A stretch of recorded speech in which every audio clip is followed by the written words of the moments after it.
équivalent. Donc, j'ai beaucoup d'admiration pour ces jeunes-là qui font le reportage de A à Z. À leur âge, je faisais pas ça.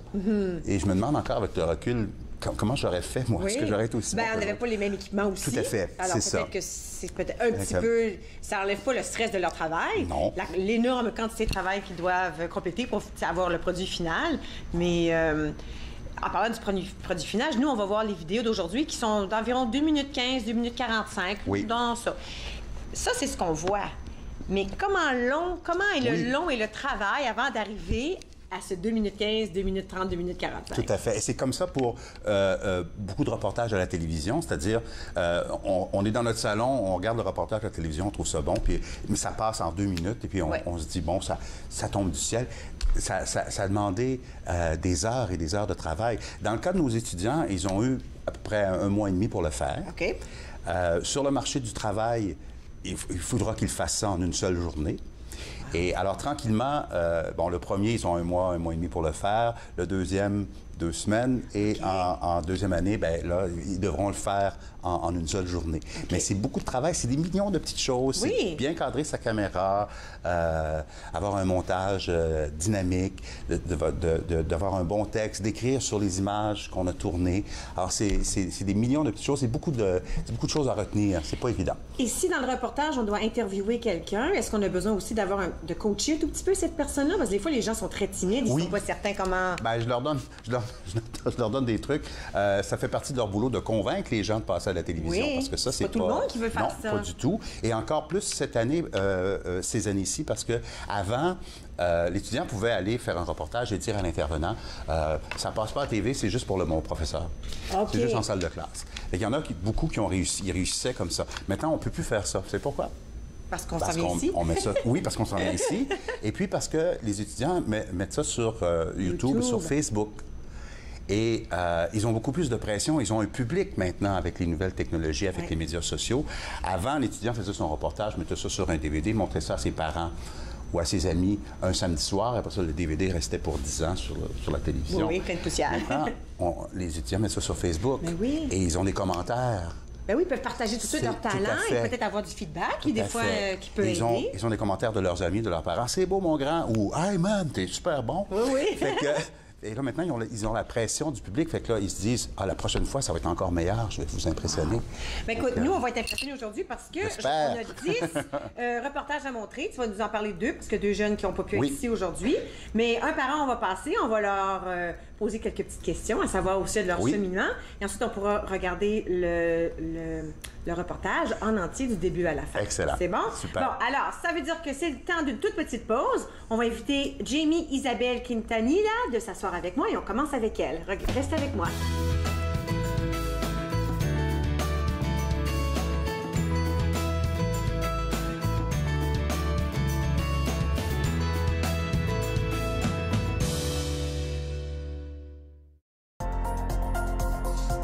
L'émission suivante vous est présentée par la télétransportée Rogers. Profitez du contenu exclusif gratuitement. Disponible au www.rogersanyplacetv.com. Mon nom c'est Erika et je suis bénévole à TV Rogers. À TV Rogers, j'ai appris comment être débrouillard. C'est une expérience que je trouve que tout le monde devrait essayer au moins une fois. L'ambiance à TV Rogers, c'est quelque chose d'extraordinaire. J'adore comment que tout le monde est chaleureux et ils acceptent tout le monde. Donc moi, je dirais, essaye le stage à TV Rogers. J'ai attendu une autre année, puis vraiment, j'aurais dû le faire plus tôt.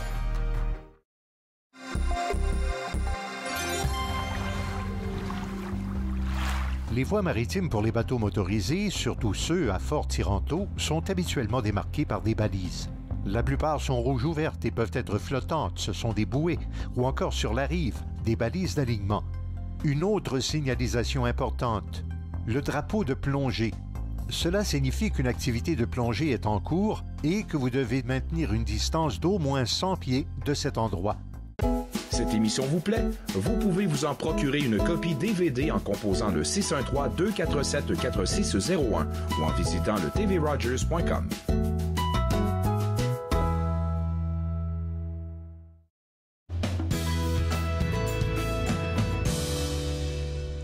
Vous êtes de retour entre nous sur les ondes de TV Rogers. C'est une émission spéciale aujourd'hui. On rencontre 10 jeunes étudiants du Collège La Cité au premier niveau. Et en tout premier plan, Jamie Isabelle Quintanilla. Oui, c'est ça. Super. Alors, bienvenue entre nous. Merci. Je trouve ça rigolo de vous voir très nerveux, tandis que ça va être votre métier très bientôt. C'est peut-être parce que c'est la première fois, mais ça va. Ah, ben non, je vous encourage. J'aime ça parce que ça prend une relève. Ça prend du jeune monde à prendre la relève, à nous parler de choses importantes. Pour toi, le sujet, c'est l'élevage de poules en milieu urbain. Alors, pourquoi c'est important pour toi? Pourquoi tu as choisi ce sujet-là? En fait, c'est drôle parce qu'on était en train de faire un brainstorming dans la classe pour trouver des sujets pour les élèves qui n'en avaient pas. Et puis, la personne en avant de moi, elle a dit quelque chose comme ferme. Moi, j'ai dit poule. Puis, cette année, il y a eu une augmentation dans les permis pour avoir des poules à la maison. Donc, je me suis dit, je pourrais le faire là-dessus. Ouais, OK. Et tu savais qu'il y avait une augmentation de permis pour des poules à la maison parce que... J'avais vu sur Internet qu'il y avait 50 permis, que c'était nouveau dans la ville de Gatineau, en fait. OK. Que les gens veulent avoir des poules chez eux. À la maison, oui. C'est intéressant, ça. Ouais. Alors, pour toi, est-ce que ça devait dire qu'il faut que tu fasses de la recherche pour la raison pourquoi les gens veulent des poules? Combien de poules on a d'avoir? C'est vraiment de la grande recherche? Ça a été plus chercher mes intervenants puis trouver l'angle de mon reportage qui était plus difficile, mais ça s'est bien passé. Et puis, c'est un sujet qui t'intéresse, que ça tente d'avoir des poules chez toi? Bien, peut-être à long terme, oui. Mais en étant avec les intervenants, j'ai vu comment ils aiment ça, puis j'étais comme, c'est cute. Bon, puis là, qu'est-ce qui s'en vient pour toi? Votre année prend fin très bientôt. Bien là, on est en vacances jusqu'au mois de septembre, puis là, ça va être un an complet de sessions. Ouais. Dans le journalisme encore? Ouais. Wow, super. T'es excitée pour l'année prochaine déjà? Oui, je pense que ça va bien aller. C'est stressant de voir on va avoir beaucoup plus de travail, mais c'est avoir un pied dans le métier vraiment là. Mais pas juste ça, c'est que la première année, ça donne un petit avant-goût de ce qui s'en vient pour toi. C'est ça, alors, OK, alors on va présenter ton vidéo, ton reportage, pardon. Alors, élevage de poules en milieu urbain. Et celui-ci a été créé par Jamie Isabelle Quintanilla qui a tout fait par rapport à ce reportage. Alors, on le regarde tout de suite. Merci. C'est une poule, c'est un coq en fait, une race russe qui est en voie d'extinction. Ah ouais. Nous sommes à la petite ferme Poule en folie sur la montée Paiement dans la banlieue de Gatineau où Eric et Julie Young élèvent des poules pondeuses. Avec le projet pilote de l'an dernier autorisant les poules en milieu urbain, des dizaines de personnes sont venues chercher leur nouvel animal ici. Les propriétaires de la ferme ont connu une hausse de leur vente depuis l'entrée en vigueur du règlement. Et cette année, avec les 150 permis supplémentaires accordés par la Ville, les affaires risquent d'être encore meilleures pour eux. Oui, on a beaucoup de gens qui nous appellent pour justement avoir des poules, savoir comment faire. Ils sont vraiment intéressés à acheter des poules, ils veulent des poules spéciales, des choses différentes. Chez Poule en folie, avoir des poules, ce n'est pas seulement pour les œufs, ni pour avoir un élevage destiné à la vente, c'est plutôt un mode de vie, une passion. On a commencé avec 3 poules, puis on a vraiment aimé ça. On a découvert qu'il y avait plusieurs races de poules, puis c'est comme ça qu'on est parti. Puis la passion des poules qui est rentrée en ligne de compte par après. Toujours sur la montée Paiement, mais tout près du centre-ville, des poules pondeuses vivent en milieu urbain. Marie-Josée, enseignante au primaire, a décidé d'avoir ses petites bêtes dans sa cour arrière. En fait, on voit ça un peu comme un passe-temps. Donc, nous, notre passe-temps, c'est ça, c'est mes poules, puis non. Vraiment, là, c'est peu de dépenses pour l'agrément que ça nous donne. Qu'est-ce qu'il y a de plus agréable? Je me lève le matin, puis je viens voir, je les appelle les filles, puis c'est vraiment le fun.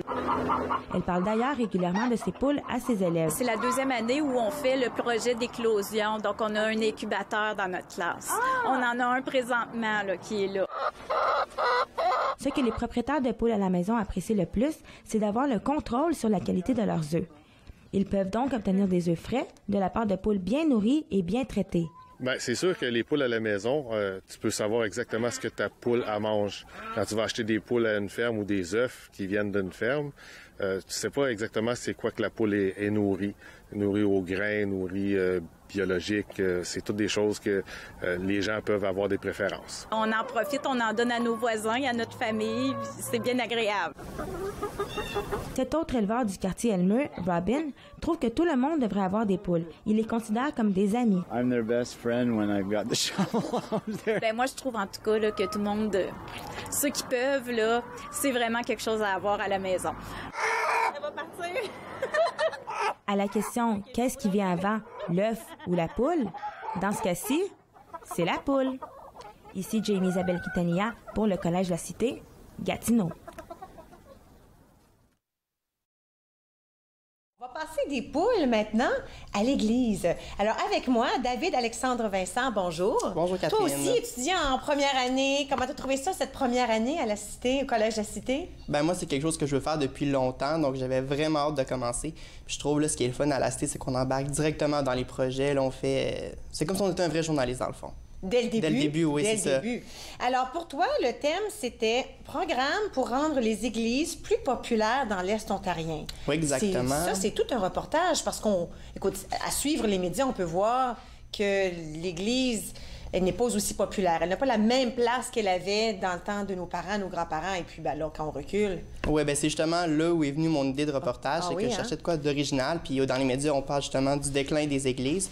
Donc là, j'ai vu que l'Est ontarien, ils avaient fait un programme pour moderniser leurs églises, puis rendre ça plus intéressant, attirer les jeunes. Fait que je me suis dit, bien, ça fait vraiment différent de ce qu'on voit d'habitude dans les médias traditionnels. Donc j'ai décidé d'aller voir ça. Ils ont fait un processus de modernisation l'an dernier. Donc je suis allé voir 1 an plus tard comment ça se passe, comment ça se traduit dans les églises. Donc je me suis rendu à Van Cleek Hill dans l'Est ontarien. OK. Et puis, as-tu, à travers tes recherches, parlé avec des gens un petit peu plus âgés pour savoir comment était leur expérience comparée à l'Église d'aujourd'hui, comparée à l'Église d'autres temps? Oui, bien c'est sûr, il y a certaines personnes qui sont un peu plus réticentes là, à la modernisation, mais au fil du temps, la plupart des gens, là, de ce qu'on me dit, ils ont vraiment compris là, que c'est ce qu'on avait besoin pour assurer vraiment la survie des églises, parce que c'est la survie de ces églises-là qui est en jeu quand même. Donc, il fallait vraiment faire quelque chose. Puis c'est aussi un processus qui inspire d'autres personnes. Il y a certaines églises d'un peu partout au Québec ou même en Ontario là, qui ont lâché des coups de téléphone pour... avoir plus d'informations sur cette modernisation-là. Oui. Parce qu'en fait, c'est pas non seulement juste la religion comme telle, si on veut, mais le bâtiment, on veut les protéger, on veut quand même pouvoir les utiliser. Alors, si on peut amener plus de gens à l'intérieur, ça veut dire qu'on peut garder notre église. Oui, parce que les gens, de ce qu'on me dit, surtout les prêtres, les gens de la paroisse, sont attachés à leurs églises. C'est juste la façon de pratiquer qui change. On va pas à la messe chaque dimanche, mais vraiment, il y a encore des pratiquants, mais c'est juste que c'est différent, la façon a changé de pratiquer la religion. On va regarder ton reportage, d'accord? Alors voici le reportage de David-Alexandre Vincent. Lors de cette messe du dimanche matin à Van Cleek Hill, des jeunes chantent une chanson à répondre. Ils lisent les évangiles et participent aux prières. Pour les responsables de la paroisse Saint-Grégoire, c'est une façon d'intéresser davantage les jeunes à l'Église et d'assurer l'avenir des 6 paroisses de l'unité pastorale du Soleil levant dans l'Est ontarien. C'est tellement beau dans les célébrations aussi de pouvoir réagir à la présence des jeunes ou à la présence des enfants. Ça apporte tout un autre cachet à la célébration. Depuis les années 70, le nombre de fidèles se rendant à la messe a fortement diminué. En 1946, 67% des Canadiens participaient à un service religieux au moins une fois par semaine. Ce chiffre est passé à 30% en 1985 et à 21% en 2005. Les églises misent beaucoup sur la participation des jeunes pour freiner cette diminution. Il faut changer. Il faut apporter une façon différente de célébrer les Eucharisties, les messes. Il faut qu'il y ait plus d'interaction, il faut qu'il y ait plus de participation des gens. Les élèves du primaire et du secondaire du Conseil scolaire de district catholique de l'Est ontarien s'impliquent dans les paroisses. Ils ont des cours de pastoral et on les incite à se rendre à l'église avec leurs parents. Il s'agit simplement d'adapter le contenu pour les intéresser. Tina Charbonneau est animatrice pastorale et ce sont des jeunes comme elle que l'Église souhaite attirer. Une fois qu'on apporte un côté un petit peu plus moderne, des chansons, des vidéos, donc des choses auxquelles ils sont habitués, c'est sûr que là, ils sont un petit peu plus intéressés. Pour attirer plus de gens et rendre les célébrations plus vivantes, l'unité pastorale organise depuis 1 an des messes thématiques pour favoriser la participation des gens. Comme ici proche de nous, nous avons des gens qui, à une période, pendant l'hiver, vont aimer la motoneige. Donc on va inviter tous les motoneigistes qui le veulent à venir prier avec nous. Parce que les motoneigistes, parmi eux, il y a des chrétiens. La technologie est aussi mise à contribution. Des téléviseurs sont installés dans les églises pour rendre la messe plus intéressante. Et des pages Facebook ont même été créées par chacune des paroisses pour attirer davantage de fidèles. Les gens répondent vraiment. Okay. Tu peux même voir comment est-ce que pratiquement c'est très consulté, il y a de l'interaction, les gens nous posent des questions. Donc, il y a quand même de l'intérêt. Mon petit garçon, il aime ça venir à l'église, puis ben, je veux que ça continue, fait qu'il faut que ce soit quelque chose qui l'intéresse. Les paroisses espèrent que leurs efforts porteront fruit. C'est la survie même des églises qui est en jeu. David-Alexandre Vincent pour le Collège de la Cité, à Van Cleek Hill. on passe à un nouvel invité. Alors, cette fois, c'est James McKenzie, aussi étudiant, première année, collège La Cité. Je voulais te demander, pourquoi toi, c'est important le journalisme? Pourquoi tu as choisi le journalisme? Déjà, je viens de France, puis je savais pas trop quoi faire, mais j'ai toujours aimé ce milieu. Je me suis toujours dit, qu'est-ce qu'il y a vraiment à apprendre là-dedans? Donc je me suis dit, pourquoi pas le journalisme, et j'adore ça. Alors, est-ce que tu es à Ottawa, au Canada, depuis combien de temps? Je suis arrivé au mois d'août de l'année passée. OK, alors tout nouveau? Ouais, tout nouveau, ouais. C'est un déménagement permanent pour toi? Ouais, permanent. Comment tu trouves le Canada, surtout l'hiver? T'es arrivé au mois d'août, juste avant l'hiver. Comment t'as trouvé ça? Il faisait encore chaud, mais après l'hiver, c'était un peu difficile, mais on s'adapte. Oui. On s'habille bien. C'est bon, il faut s'adapter. Ouais. Alors, c'était ta première année du collège, le collège La Cité. Pourquoi tu as choisi le collège La Cité? Parce qu'on m'a dit que c'était quand même un collège assez réputé, qu'il y avait un bon taux de réussite, que le programme était quand même bon, donc c'est pour ça que je me suis tourné vers La Cité. Et le journalisme. Le journalisme, ouais. Bon, alors, pour toi, ton reportage porte sur les planches à roulettes à Ottawa, si on veut, le skateboard. Ouais. Alors, d'où vient ce sujet? Moi-même, je fais du skateboard, et je trouvais que c'est un sujet qui m'intéressait vraiment, donc comme l'a dit Daniel, c'est plus le sujet nous intéresse, meilleur sera le reportage. Donc moi, c'est une question, c'était surtout sur l'aspect des conflits qu'il peut y avoir entre plusieurs personnes liées au skateboard. Et c'est pour ça que j'ai choisi ça. Quand on parle de conflit entre deux personnes qui sont sur les planches à roulettes ou entre une personne qui ne l'est pas et la personne qui l'est? Une qui ne l'est pas, une qui l'est. OK. Alors, c'est des choses qui arrivent. Ouais. Évidemment, hein, c'est pas moi qui fais du skateboard fort, là. Je réalisais pas qu'il y avait des conflits comme ça. Ouais. Alors, est-ce que c'est sur ce sujet ton reportage? Oui, exactement, ouais. Et où t'as tourné en grande partie ton tournage? Alors, j'ai tourné pas mal devant le Parlement. J'ai tourné au skatepark de la rue Branson. Donc ouais, c'est pas mal ça. Dans la région d'Ottawa. Ouais, dans la région d'Ottawa. Bon, alors ce qu'on va faire, on va présenter ton vidéo. Alors, les planches à roulettes à Ottawa, créées par l'étudiant James McKenzie. On va rouler la vidéo. Voici.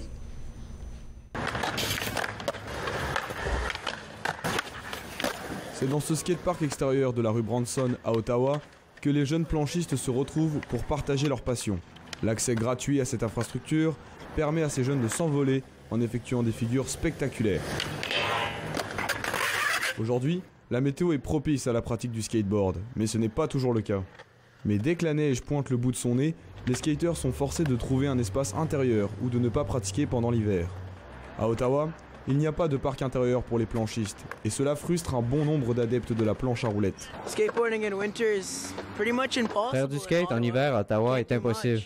On a ce parc, mais on n'en a aucun en intérieur. Ça serait super bien d'avoir un parc avec un toit. En l'absence de parc intérieur, les planchistes pratiquent leur sport dans la rue, ce qui crée des tensions avec les piétons et les automobilistes. Certains planchistes ont des comportements dangereux sur les trottoirs et sur la chaussée. Ils pensent que à leur sécurité, ils ne pensent pas à la sécurité des piétons. Les comportements de certains peuvent causer des blessures et des accidents. Oui, quand même c'est un peu dangereux car des fois je roule et il y a soit des piétons, soit des voitures. J'ai tendance à penser que c'est dangereux. Dans le code de sécurité routière, ils n'ont techniquement pas le droit de circuler sur une voie où est-ce que c'est réservé pour les véhicules à moteur. L'été arrive bientôt. Les planchistes vont envahir les rues d'Ottawa. Et je n'espère que tout se passera bien, comme sur des roulettes. James McKenzie pour le Collège La Cité, Ottawa. Vous êtes de retour entre nous sur les ondes de TV Rogers. Comme vous pouvez voir, aujourd'hui, c'est une émission spéciale. Nous avons avec nous 10 étudiants du Collège La Cité qui sont des étudiants du programme de journalisme. Et ils ont créé, c'est leur première année d'école dans le programme, et ils ont créé leur premier reportage. Alors, ce que nous faisons aujourd'hui, nous rencontrons le reporter, si on veut, le journaliste, et ensuite, on présente le vidéo comme tel.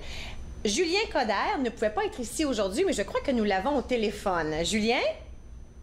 Est-ce qu'on a Julien au téléphone? Oh, je ne crois pas que je peux entendre Julien.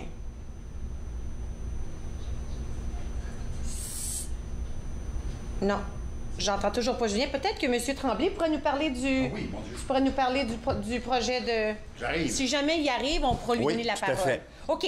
Alors, Julien nous a fait un reportage sur le phénomène du hip-hop. Bon, ça donne bien que je vous parle de ce reportage-là parce que c'est le meilleur. Au niveau de la note. Ah, la note? Au niveau de la note. Alors, c'est sûr que savoir quel reportage est le meilleur que d'autres, c'est une question de goût, c'est une question d'intérêt aussi. Oui. Mais dans ce cas-là, au niveau technique, vous allez constater que les images sont vraiment extraordinaires. Même que je me disais, mon Dieu, j'ai dit, est-ce que c'est avec notre caméra que tu as tourné ça? J'ai dit oui. J'ai dit, mon Dieu, les images sont non bien belles. Wow. C'est parce qu'il a porté attention visiblement à avoir de très belles images. Il s'est placé toujours du bon côté. L'éclairage, pour lui, c'était important. Comme par exemple, on va voir, ça porte sur un chanteur, le phénomène du hip-hop. Okay. Et il a filmé le chanteur en contre-plongée avec le soleil sur ses lunettes fumées. C'était vraiment... Les images sont vraiment... Dans son reportage-là, les images sont vraiment extraordinaires. Et puis, on oublie que... Parce que là, on parle de reportage, on célèbre leur réussite, mais ça devait faire partie d'un projet où il devait avoir une bonne note, ça, là, ces reportages-là. Oui, oui. Il y avait... ça ajoute au stress. À titre informatif, il y a 10 points pour le tournage. D'accord. Alors, qualité des images. 10 points pour le montage. Est-ce que c'est dynamique? Et 10 points pour le texte, c'est impression générale. Donc, et ça, sur 30 points, ça vaut 30 points de la session. Okay. C'est quand même... Alors, et entre-temps, avant ça, on voit toutes les étapes. On a un travail sur comment tourner, un travail sur comment monter, comment faire des extraits, des pleins sons et tout ça. Donc, on amène l'étudiant jusqu'au produit final. Ben, si je ne me trompe pas, on a son reportage déjà préparé. Alors, voilà. Bonjour, alors, Julien. Oui, c'est beau, Julien. C'est correct, on va essayer une autre fois de se parler. Alors, voici le phénomène du hip-hop de Julien Coderre.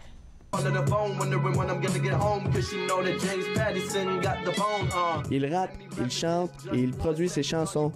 End, un rappeur montréalais, travaille depuis plus d'1 an sur ce premier mixtape qu'il enregistrera cet été.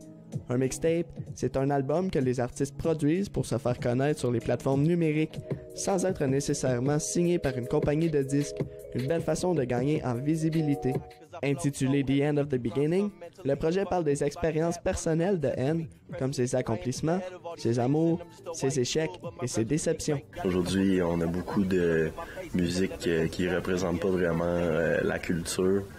On a beaucoup de messages qui sont pas bons pour les jeunes. J'aimerais juste rapporter cet aspect-là dans mon mixtape.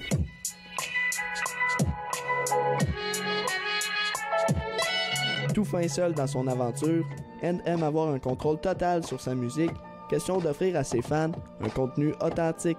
Je peux parler de qu'est-ce que je veux, quand que je veux et comment que je veux.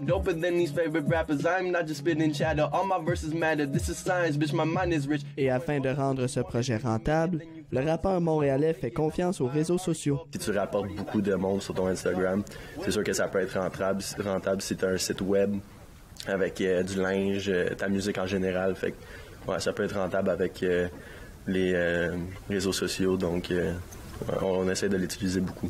Produire une chanson de A à Z, ça peut sembler simple à première vue, mais c'est un processus continu qui demande beaucoup de temps, de travail et de sacrifices, surtout lorsqu'on est aux études.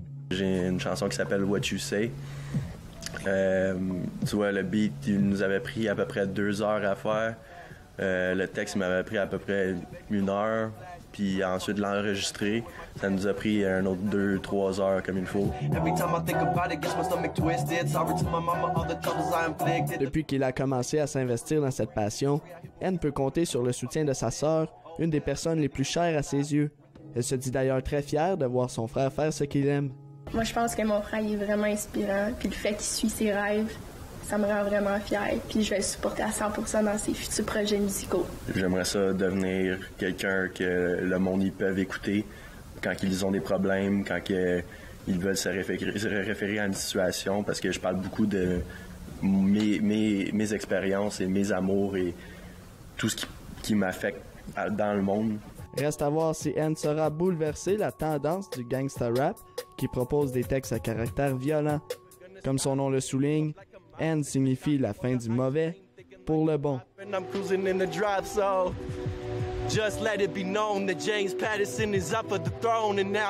Julien Coderre, La Cité, à Ottawa.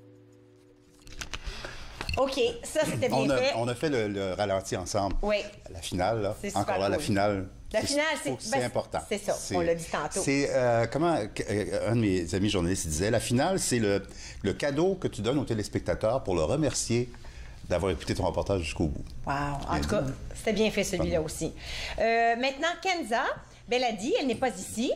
Elle fait un reportage sur le végétalisme à Ottawa. Puis ça, c'est différent d'être végétarien. Bon. C'est pas du tout la même chose. Ce que j'ai compris, et c'est bien parce qu'elle nous informe, le végétarisme, c'est seulement, on ne mange pas de viande. Mais on peut quand même manger du beurre, des produits laitiers. Je pense qu'on peut manger, moi je me trompe, on peut manger des œufs. OK. Moi, je ne m'y connais pas du tout. Mais le végétalisme, c'est pas de beurre du tout. OK. Tout ce qui vient de l'animal. Alors, pas seulement de la viande, mais aussi d'autres choses. Alors, pas de beurre non plus. Pas de lait, les choses... Je pense que le lait, c'est une bonne question. Je pense que le lait est interdit aussi. Peut-être qu'on va le savoir. On va le savoir, mais c'est ça, on en apprend beaucoup. On apprend ce que c'est le végétalisme, mais aussi, moi, j'avais des préjugés sur le végétalisme, même que je taquinais Kenza. Je disais, je regarde ton texte, Kenza, et ça me donne le goût d'aller manger du poulet frit Kentucky ce soir. Pas gentil, parce que personnellement, non, mais je la taquinais. Oui, bien certain. Mais effectivement, j'ai appris que, mon Dieu, il se fait plein de choses en végétalisme. Mais son reportage porte sur une première boutique en ligne qui voit le jour à Ottawa pour les gens qui veulent s'alimenter ou avoir des produits végétalistes, parce que c'est très spécialisé. Oui, c'est pas toujours facile d'en trouver. Il n'y a pas autant de restaurants. Nous autres, on a quelques chefs qui viennent nous visiter, puis c'est pas toujours évident de trouver un resto qui peut servir aux végétaliens. Oui. C'est ça. Et donc, l'idéal, c'est de se cuisiner soi-même cette cuisine végétalienne. Et trouver des produits végétaliens, c'est pas évident non plus. Donc, grâce à cette boutique en ligne, c'est maintenant possible pour les gens d'Ottawa de commander en ligne. Et Kenza a fait un reportage sur un pop-up show, c'est-à-dire un endroit où les boutiques en ligne montrent leurs produits en vrai. Bon, on va le regarder tout de suite. Alors, le reportage de Kenza Beladi, le végétalisme. Voici un pop-up shop, un événement qui permet aux propriétaires de boutiques en ligne de vendre leurs produits en personne. Aujourd'hui, la boutique virtuelle Summer Fling offre à ses clients des aliments 100% végétaliens. Et c'est la première du genre à Ottawa. La propriétaire de Summer Fling, Joëlle Tremblay, trouvait que les végétaliens, les gens qui ne mangent que des produits à base de végétaux, n'avaient pas assez de choix dans la région. Je pense qu'ouvrir une boutique comme Summer Fling est important à Ottawa parce que non seulement ça diversifie notre offre, ça nous permet de goûter à des produits de partout à travers le monde, puis ça montre aussi aux plus grosses entreprises que les véganes sont là, la demande est extrêmement importante, donc peut-être les diversifier puis augmenter leur offre, ça serait vraiment bénéfique pour tout le monde.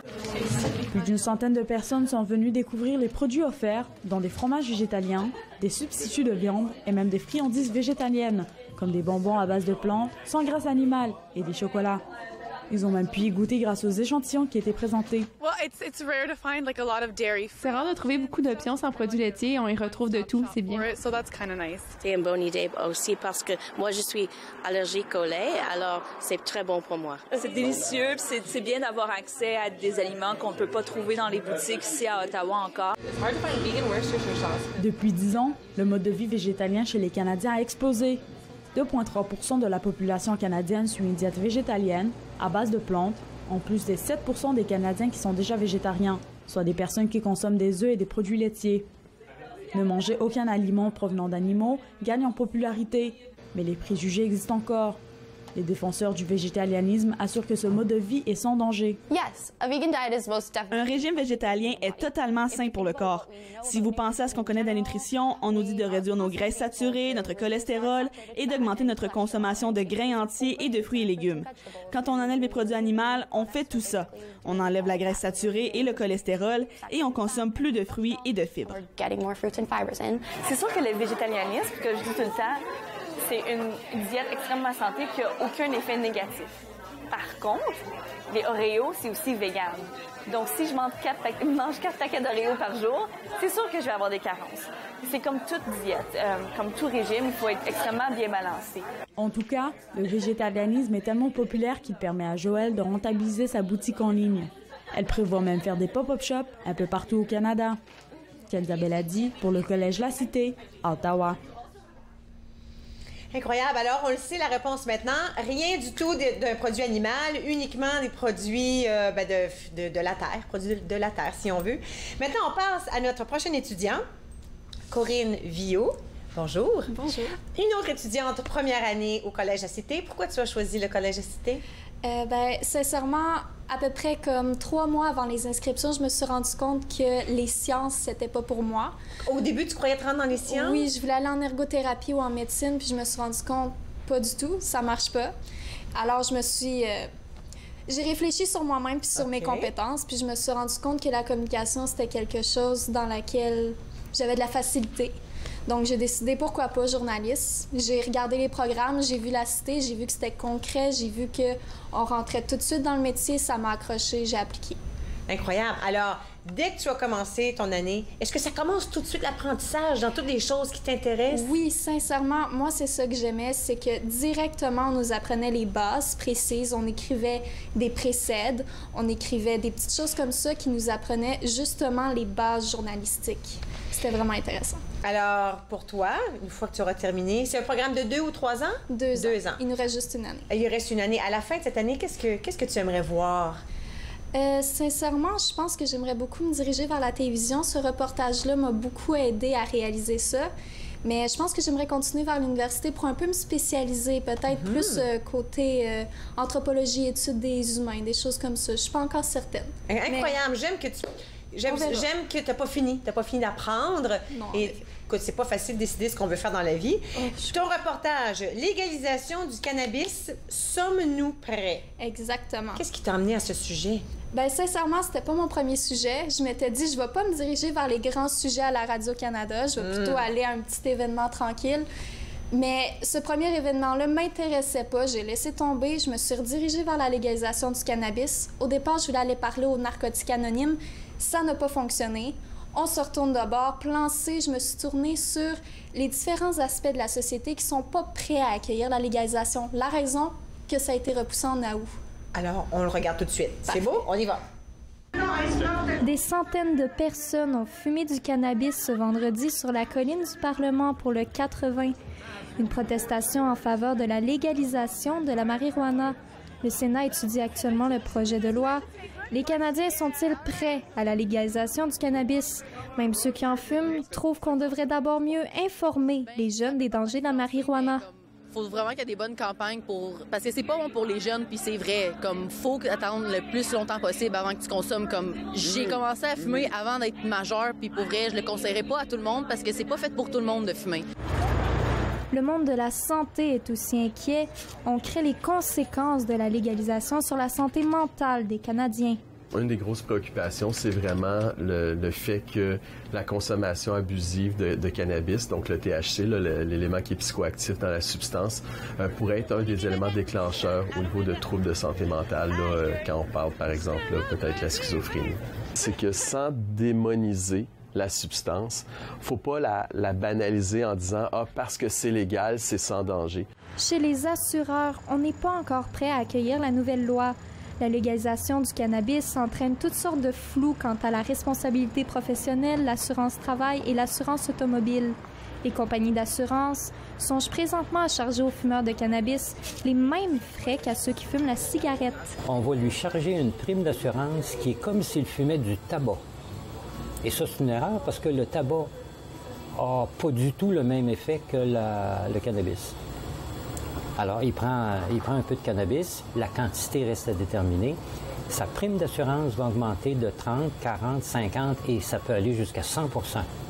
Prêt pas prêt, tout indique que le cannabis devrait être légal au Canada dès le mois d'août. Beaucoup en seront heureux, mais d'autres en sont inquiets. Corinne Villot, La Cité, Ottawa. Tous des reportages très intéressants. Nous poursuivons aujourd'hui avec notre émission spéciale avec des étudiants au premier niveau au Collège La Cité. On leur parle un tout petit peu de leur expérience à l'école et on présente les reportages. Et maintenant, c'est au tour de Noémie Rondeau. Bonjour. Bonjour.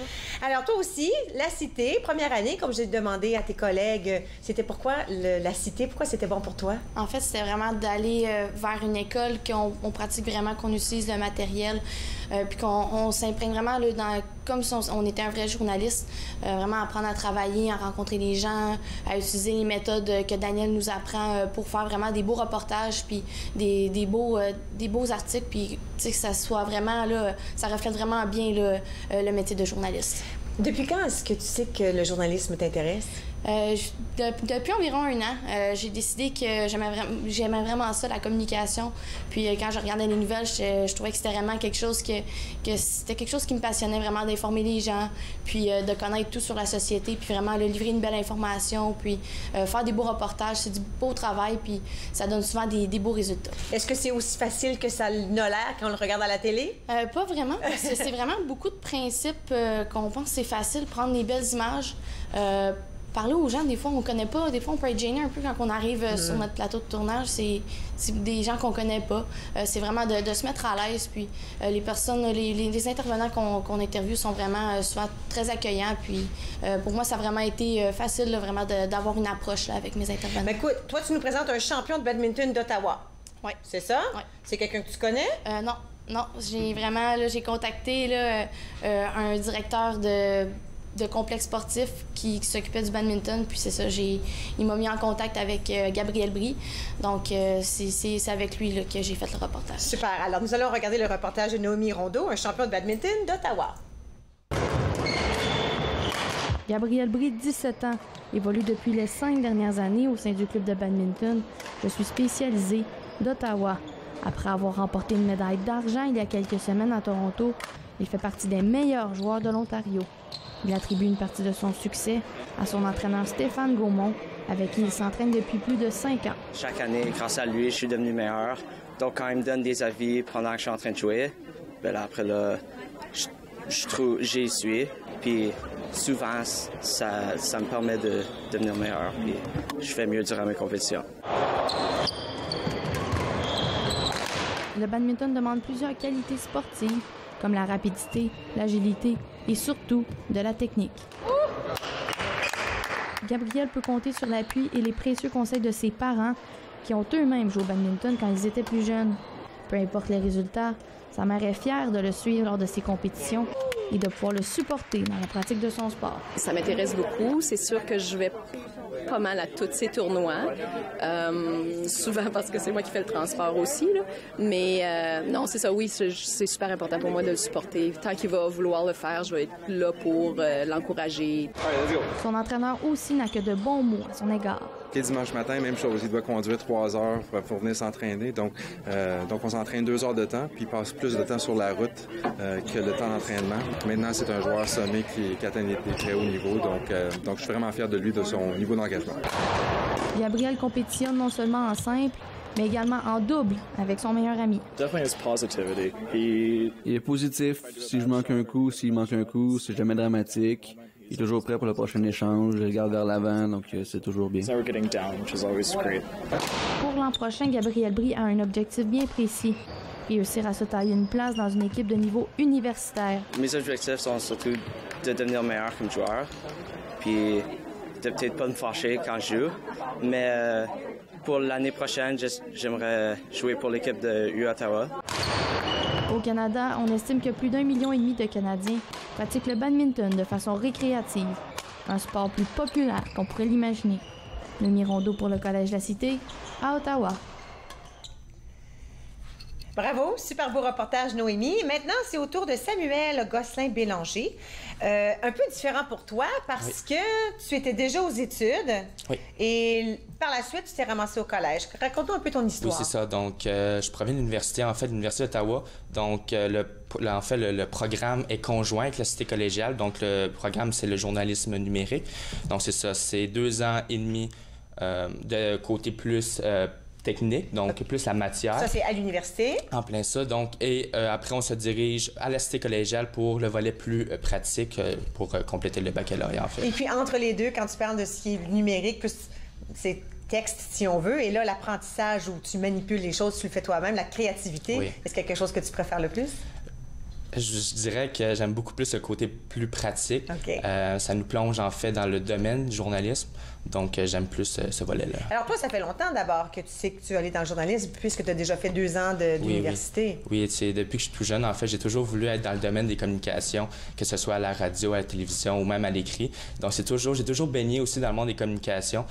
Puis pour moi, mon choix de carrière n'a pas été difficile à faire. Ça n'a pas été changé. Non. Au secondaire, est-ce que tu as pu faire des choses dans cette veine-là où tu as pu participer en tant que communicateur, si on veut? En fait, en secondaire 4, notre conseillère, elle nous a demandé, en fait, qu'est-ce qu'on voulait faire plus tard. J'ai dit être journaliste. Donc, j'ai pu faire, en fait, étudiant d'un jour à TVA Québec, en fait, à TVA Québec, oui, c'est ça.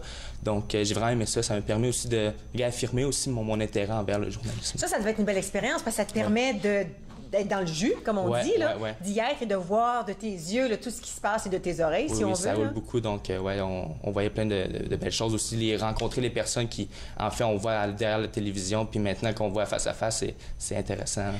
Mais là, cette fois, comme le disait M. Tremblay, c'est vraiment vous qui faites tout le travail. Alors, il n'y a pas un caméraman ou une personne de son, c'est vraiment toutes vous autres. C'est ça, nous, c'est ça. On prend les images, on fait la voix par-dessus les images, on fait le montage. Donc, c'est tout un processus qui est long, mais qui vaut la peine. OK. Alors, toi, c'est le retour aux études pour un jeune d'Ottawa. On parle de quoi à peu près dans quelques secondes? Là? Donc, juste un étudiant adulte qui décide de retourner à l'école pour, en fait, parfaire son éducation, mais aussi compléter son diplôme d'études secondaires et ensuite se diriger vers le marché du travail et aussi à l'université. OK. On le regarde tout de suite. Le reportage de Samuel Gosselin-Bélanger.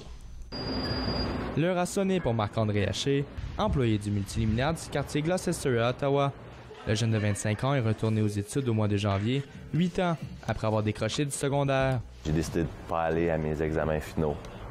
Est-ce que c'était une décision pensée? Non, c'est une décision d'un jeune de 16 ans qui pensait qu'il était pour faire changer le monde. Mais ça a été ça, la pire erreur de ma vie. Marc-André est directeur adjoint à temps plein chez Multiluminaire. Il termine en même temps ses études secondaires aux adultes, un défi qui demande des sacrifices, mais aussi une bonne gestion du temps. D'avoir une éthique de travail vraiment, vraiment stricte et vraiment de suivre à la lettre mon horaire là, que je me fais pour être certain d'avoir le temps requis au travail et aux études. Après 8 heures bien remplies à son travail, la journée n'est pas terminée pour Marc-André qui doit poursuivre son apprentissage dans ses livres d'études. À l'heure actuelle, Marc-André reprend ses mathématiques de 4e secondaire. J'ai été habitué à veux pas depuis que je suis sur le marché du travail de travailler 8 à 4, d'avoir mes soirées libres, mes fins de semaine libres. Maintenant, c'est vraiment, je finis de travailler, je dois vraiment avoir du temps qui est associé à mes études. C'est ça. Le Centre de la génération de Gatineau reçoit chaque année près de 300 étudiants adultes qui veulent retourner aux études. La mission du centre est importante. En plus de son faible taux de diplomation, l'Outaouais est la pire région au Québec en ce qui concerne le décrochage scolaire. Le tiers des élèves décrochent avant la fin de leur secondaire. Mais retourner aux études en vaut la peine. Nous, on se dit que les adultes ont tous un potentiel. Chaque personne a son potentiel. Donc, à l'éducation des adultes, tu vas venir enrichir ton potentiel. Tu vas également développer des habiletés qui vont te permettre de grandir. Marc-André, lui, souhaite obtenir son diplôme d'études secondaires avant 2019 et s'inscrire à l'université en gestion. Vraiment accomplir là, mon parcours universitaire va vraiment, je pense que c'est la meilleure chose qui pourrait arriver dans ma vie. Puis pour mon futur aussi, là, éventuellement quand je vais avoir des enfants et tout, là, ils vont pouvoir voir que je suis un modèle à suivre. L'étudiant Marc-André sait qu'il reste beaucoup de chemin à parcourir avant de réaliser son rêve, mais il entend y aller à fond la caisse. Samuel Gosselin-Bélanger, La Cité, Ottawa. C'est tellement bien. Oui. C'est tellement bien de voir leur travail. Tout à fait. Ce qui est intéressant, c'est qu'une semaine ou deux plus tard, récemment, après le reportage de Samuel, il y a une étude qui était dévoilée disant que le Québec était une des pires régions au Canada concernant le taux de décrochage. Donc, c'est intéressant. Donc, c'est un sujet qui est très d'actualité. Très beau reportage. Alors là, on poursuit avec la 9e étudiante. Alors, c'est Alice Blondeau qui ne pouvait pas être ici. Alors, merci de parler de son reportage pour elle. Pour elle, c'était voiture électrique à la Cité. Oui, c'est intéressant parce que ça fait connaître aussi ce qui se fait à l'intérieur de la Cité. Encore là, c'est un sujet qui l'intéressait, donc il faut choisir un sujet intéressant pour pouvoir en parler de façon intéressante, avec cœur et avec passion, parce que l'émotion, c'est ce qu'on transmet le plus à la télévision. Donc, une voiture électrique qui est mise au point par des étudiants de la Cité, au Collège de la Cité. Et là, on en apprend sur la voiture électrique. On apprend, entre autres, qu'une voiture électrique, pour le moment, c'est pas si écologique qu'on le pense. C'est sûr que ça dépense moins d'essence, donc pour le CO2, le changement climatique, c'est bon. Mais c'est pas encore... Ça va le devenir beaucoup plus écologique, mais ça va même pas pour l'instant. Ouais. Et on en apprend sur la vitesse, c'est ça qui est important d'apprendre dans un reportage, apprendre le plus. Je dis souvent aux étudiants, apprenez-nous des choses. Alors, une nouvelle, c'est pas... Oui, puis écoute, ils ont seulement 2 minutes 30 à peu près, alors il faut vraiment que ce soit précis. Tout à fait. Oui, c'est un bon point. La plupart de ceux qui commencent en journalisme, faire un article ou faire un reportage, les phrases sont trop longues, ça prend beaucoup de temps avant d'expliquer. Le problème, le défi, c'est de réussir à résumer tout ça en 2 minutes et de façon intéressante, parce qu'on peut utiliser des phrases qui correspondent aux bonnes règles de français, mais si c'est pas intéressant, on décroche. Et c'est tellement facile maintenant avec la télévision, tout ce qu'on a à faire avec le zap, là, avec la télécommande, on change. Donc, il faut que ce soit concis et intéressant surtout, et nous apprendre des choses, que le reportage soit l'occasion d'en apprendre plus sur notre environnement. Donc, une histoire intéressante, finalement. Enfin, une histoire intéressante. Tu l'as mentionné, de choisir un sujet qui vous intéresse, mais ça n'arrive pas toujours comme ça. Hein. Des fois, on n'a pas le choix. Ben là, c'est ça. Une fois qu'on est à la carrière, là, on n'a pas toujours le choix. Ça, je dis aux étudiants, profitez-en, là, parce que là, vous avez le choix des sujets. Alors, dans la vraie vie, on va vous imposer des sujets. C'est ça. Comme des funérailles, par exemple. Personne qui aime couvrir les funérailles. Personne que je connais qui sauf peut-être Denis Thériault à TVA. Ouais, mais Alice nous a fait un beau reportage sur la voiture électrique. On regarde ça tout de suite. Voici la voiture 100% électrique qu'ont fabriqué 4 étudiants du programme de génie mécanique du Collège de la Cité d'Ottawa. Une voiture citadine dont toutes les pièces ont été dessinées et fabriquées dans leur atelier. Le prototype peut atteindre 60 km/h en 1 seconde et demie. Une accélération comparable aux autos de sport. Avec ce qu'on a en ce moment, on va être capable de faire 0,60 en à peu près 1,5 secondes. Fait que c'est aussi bon que la plupart des voitures sport aujourd'hui. Puis ça, c'est tout ça fait dans l'achat de la Cité avec 3 étudiants et un professeur. Et donc, je me suis renseigné, j'ai appris qu'il fallait partir des docks de contrôleurs. Dans leur atelier mécanique, les étudiants passent jusqu'à 10 heures par semaine depuis le mois de septembre pour construire leur voiture électrique. Une 50aine de machines spécialisées sont à leur disposition. L'atelier de la Cité regroupe les mêmes appareils que sur le marché du travail. Il a fallu tenir compte non seulement des difficultés techniques, mais aussi du budget à respecter. Le plus choquant, c'est surtout la différence que je fais avec la France. Le fait qu'ici, le budget pour notre projet soit d'environ 10 000 $ sur les 4 ans qu'a duré le projet, et qu'en France, ça aurait été 500 € enfin 500 €, donc 750 $ sur un an. On compte actuellement plus de 47 000 autos électriques au Canada. 54 % sont hybrides et 46 % sont entièrement électriques. Contrairement à ce qu'on pense, électrique ne veut pas nécessairement dire plus écologique. C'est-à-dire qu'actuellement, les autos électriques sont pas vraiment plus écologiques que les voitures essence. C'est-à-dire que au niveau de la fabrication, les batteries sont beaucoup plus coûteuses en énergie et au cours de leur vie, c'est pas forcément rentabilisé. Et à l'avenir, ça le sera sûrement, car les batteries vont forcément être améliorées. Les étudiants souhaitent pouvoir créer davantage de projets de ce genre dans leur futur métier d'ingénieur mécanique. Alice Blondeau, La Cité, Ottawa. Vous êtes de retour entre nous. Nous poursuivons notre émission spéciale avec les étudiants du Collège La Cité qui nous présentent le reportage. Ce sont des étudiants la première année aux études en journalisme et avec moi présentement Camille Larocque. Bonjour. Bonjour. Alors, comme j'ai demandé à tes collègues, pourquoi le journalisme pour toi? Moi, dans le fond, ça fait depuis ma 6e année au primaire que j'adore écrire, j'adore le français. J'ai toujours été bonne en français. Puis, comme quelqu'un mentionnait plus tôt, les sciences, c'était pas mon affaire. J'ai suivi tout mon secondaire dans mes sciences, mais j'aimais pas trop ça. Puis, ma cousine, elle a déjà fait le programme avant.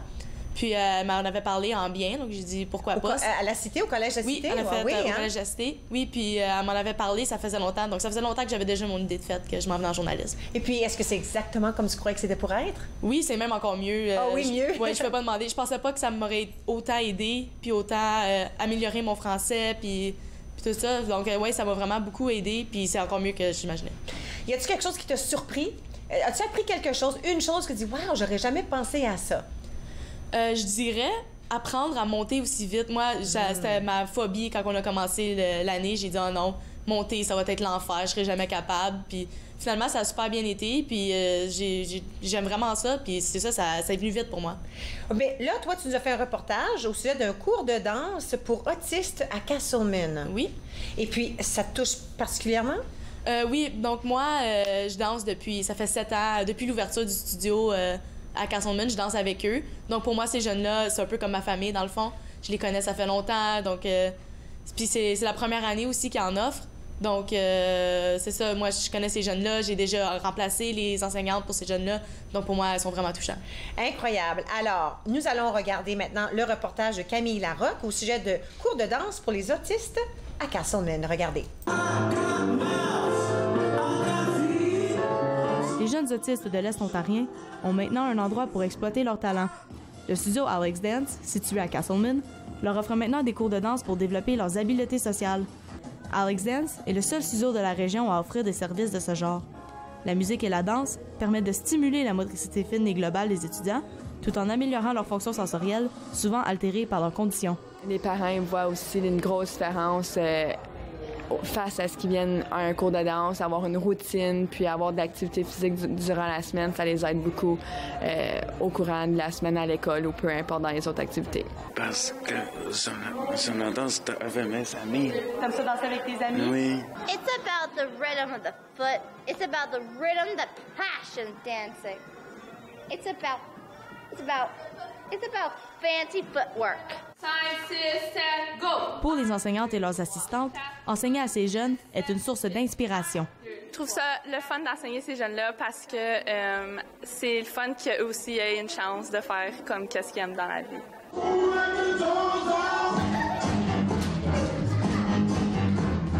Le studio Alex Dance offre depuis 6 ans des cours de danse à la population en général, mais c'est la première année que des cours sont offerts à des jeunes à besoins spécifiques. L'École secondaire catholique de Castleman a offert le local.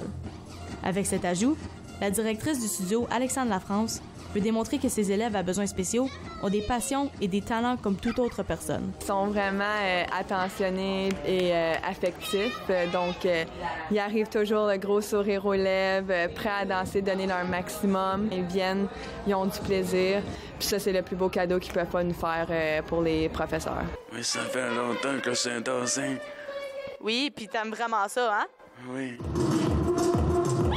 Le studio espère accueillir de plus en plus de ces jeunes pour que la famille d'Alex Dance s'agrandisse dans le respect des différences. Camille Larocque pour le Collège de la Cité, à Castleman. Tellement beau de voir tous ces reportages. Écoute, de ma part et de la part de tous les gens ici à Rogers, on félicite tous ces jeunes, 10 que nous avons rencontrés aujourd'hui, qui nous ont présenté leur tout premier reportage. Alors, grandes félicitations. On va prendre une toute petite pause et puis à notre retour, on va conclure l'épisode d'aujourd'hui. Restez avec moi.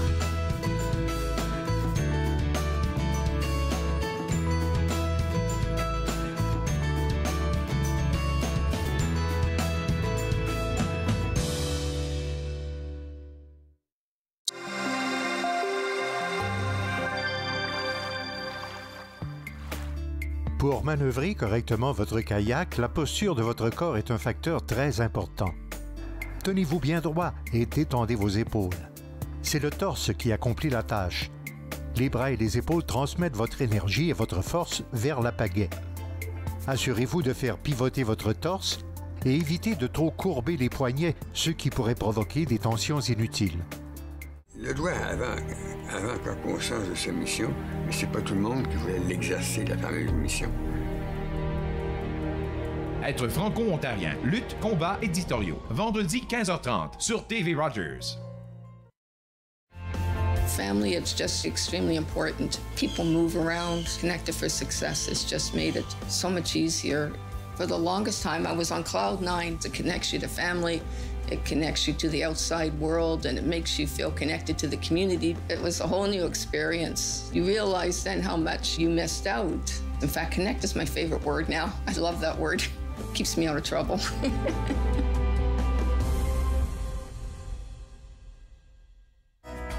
Encore jeune cette semaine, on vous propose un reportage sur l'autisme, une exposition d'art floral et également le lancement de la programmation du MIFO. Encore jeune, dimanche 19h sur TV Rogers.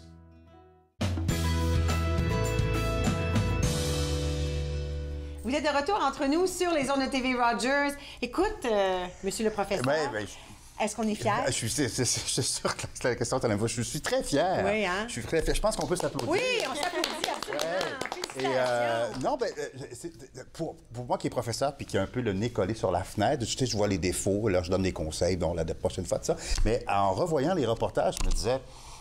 Je suis pas mal sûr que les téléspectateurs n'ont pas remarqué quel défaut il y avait dans les reportages. Mais non, certains, ils sont pas défauts, là. Mais comme je disais, c'est un bon cru cette année. Sincèrement, là, sincèrement, ça a bien allé. Et merci à Roger. Écoute, on aime ça. Puis parce là, que c'est motivant pour les étudiants et pour nous de savoir. Tout le monde retourne l'année prochaine. Tout le monde fait la deuxième année. Donc, peut-être qu'on pourrait revenir. Nouveau reportage. Merci de l'invitation. Oui, pour la soirée des reportages. Soirée des reportages et voir où on s'est rendu, comment meilleur on est. Vous allez voir l'évolution. On s'en va comme ça, là. Puis là, c'est les congés, c'est ça? Oui. Pour tout le monde? Pour les étudiants. Oui, il y a un peu de cours, mais on a des réunions encore un peu. Mais on recommence en fin août, septembre. J'ai déjà hâte. Oui, absolument. J'adore. Écoute, bonne chance. Bonne chance et félicitations. Merci d'être venu nous voir aujourd'hui. Super le fun. Merci. On va sûrement se revoir l'année prochaine. C'est fini pour nous aujourd'hui. On se retrouve demain à la même heure. À la prochaine.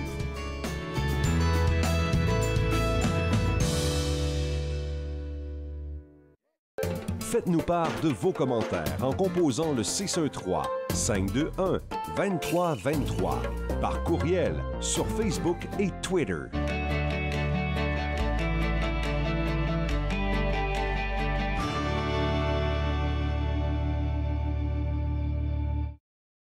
Bonjour, je suis Dustin Jihu, je suis un bénévole pour TV Rogers. TV Rogers m'avait appris à vraiment être meilleur personne d'équipe, puis aussi de me déjeuner un petit peu parce que j'avais du trouble avant avec des personnes, mais maintenant c'est plus comme je suis plus confortable juste être avec des personnes. Quand j'ai commencé le semestre, j'ai pris des bons amis, puis c'est facile de faire des amis quand vous travaillez ensemble, puis vous allez pour la même chose.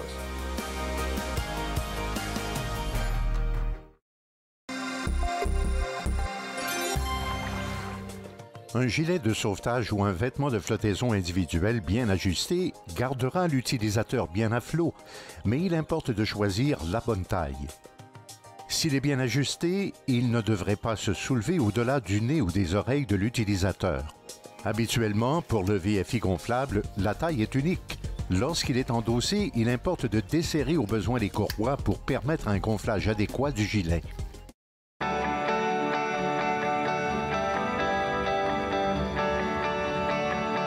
Vous regardez TV Rogers.